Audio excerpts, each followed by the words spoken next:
Hey guys, Brad Gilmore here. Want to give a big shout out to our title sponsor, Walker Texas Lawyer. If you or a loved one have been injured in an accident, whether that be a car, truck, motorcycle accident, or some kind of other issue, hit up Walker Texas Lawyer at 713-552-1117 or walkertexaslawyer.com.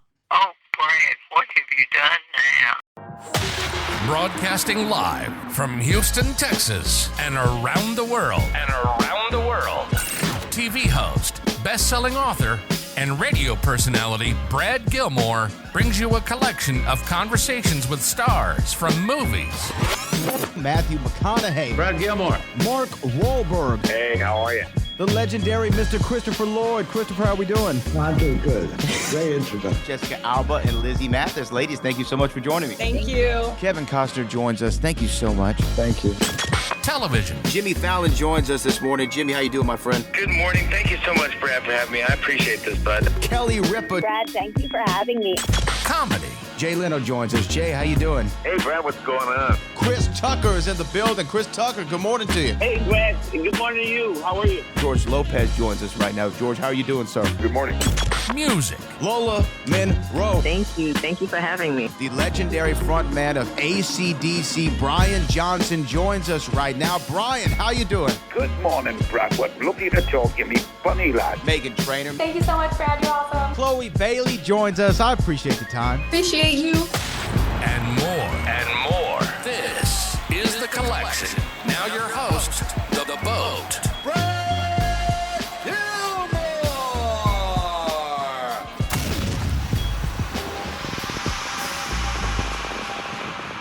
Hello.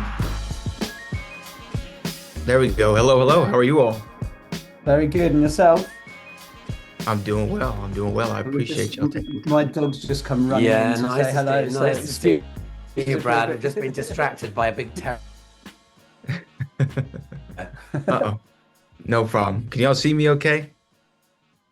Yes. Yeah. You see us? Okay. I'm having some issues on this side. Okay, no worries. All right. Is somebody else in here with us or just us?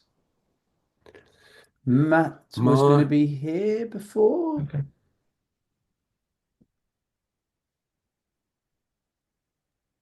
You're in Houston, are you, Brad? Yeah. Here in Houston, Texas. You guys are good to go. I'm recording and I'll. Is it early morning? We're good to go? Okay. All right. I guess we will start here now. Gentlemen, thank you so much for taking the time. A pleasure to speak with you. We're talking about The Secret Life of Animals coming to Apple TV Plus. If you can just share with the audience exactly what your involvement is with this project and kind of both of your background. Sure. My name's Matt Brandon. I'm the show on Secret Lives of Animals. I work at the BBC. My previous project to this was Planet Earth 3. My name is Mark Flowers. I've worked at the BBC Natural History Unit for about 34 years. And my previous projects before this, we made a series called Earth's Mythical Islands about New Zealand and Earth's Great Rivers. You know, I mean, I've always loved nature docs, and I think that everybody, especially in the States here at a very young age, we're shown them all throughout school, right? And you're learning about how animals interact with each other and also the uniqueness of every species. What compelled both of you to want to, though, tell this story for the Apple TV Plus subscribers and really focus on these secret lives, quote unquote, of these animals? I think it was really exciting to both of us who have grown up with BBC Natural History in a really different way. Yeah. It's incredibly relatable, family friendly. You want to watch every single second.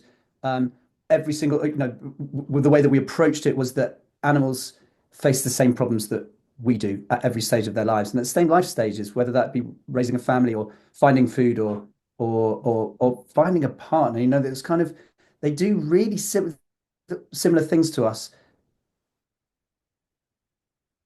similar problems to face, but they achieve and overcome those problems in just the most remarkable ways. And for me, basically, not make a series that just wonders at nature, but actually marvels at the way that animals tackle the same challenges of life that we do. I think It's a way of moving the genre on, making it relatable to all of our lives. And also, hey, in the way that we told the stories, the way that we've characterized it, the challenges the animals face, it makes it more relatable. It makes it reach out to people and fundamentally gets people talking about animals perhaps in a way that they haven't done because they realize, well, that life's a bit like mine. Yeah. Yeah, it's interesting when you think about what you're talking about is that there are three stages in life. I actually heard Denzel Washington say this once. He says the first part of your life you learn, the second part of your life you earn, and the third part of your life you return. And you see those stages even in the animals that you all cover. One of the things that if my research is correct, y'all spent time talking about the monarch butterfly in Texas from some of the notes that I read.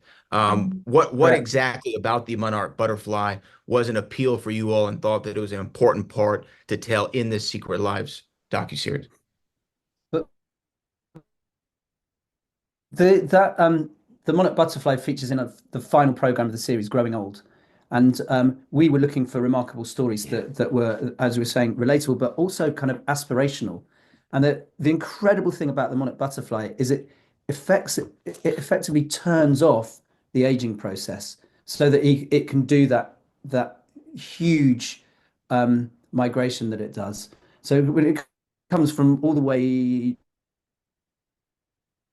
from the north of North America, all the way down, and it does stop in Texas, and then it goes down to Mexico, right? Because I think it's like you were saying about dreams and aspirations that we might all have. And you know what you were just saying about Denzel Washington and three stages of life. As you get older, the one thing that you realize is how precious life is and how time becomes much more valuable. And for me, here we had the most fragile and most beautiful animal on earth that you could imagine, that without not relying on magic has found a way to extend its own life. So it was the poignancy of the almost the most fragile animal that you could imagine is the one animal that if it was in human terms could live to be 400 or 500 years. And I think that was some of the things of some of our stories that they reach out to people. They would hope that they would inspire people. But that old age program, I mean, like there's the tortoises that have found the fountain of youth and become bigger and stronger when they grow older. How many of us, because we're mere mammals, and mammals as we get older don't get bigger and stronger. The monarch butterfly, the combination of fragility of a butterfly, but the wonder of an animal that's managed to live the equivalent of 400 or 500 human years is just one of those. You can tell that aging is on Mark's mind. I know, because I'm these animals have learned how to the old age program, as I was one of the more senior members of the team, was the one that most bonded to me. But that's why the monarch butterfly, of all the animals on earth that have found a way to cheat death, you'd never imagine it would be a butterfly. I think that's the thing, just going back to the relatability, and it is something we often think about. What's relatable about that program in particular is the idea of reinvention, that we get to a certain age now, with your Denzel quote, that you get to a certain age where you think, well, am I relevant anymore? Yeah. Well, the way to be relevant is to completely reinvent yourself. And that's kind of a modern trope, isn't it? So I'm really glad that we were able to sustain that over 10 parts, and every stage is different. Well, we all look forward to enjoying this series, and I hope everybody checks it out on Apple TV Plus. And gentlemen, it was a really pleasure talking to you all, and congratulations again on telling something that's very important. Thank you very much, Brad.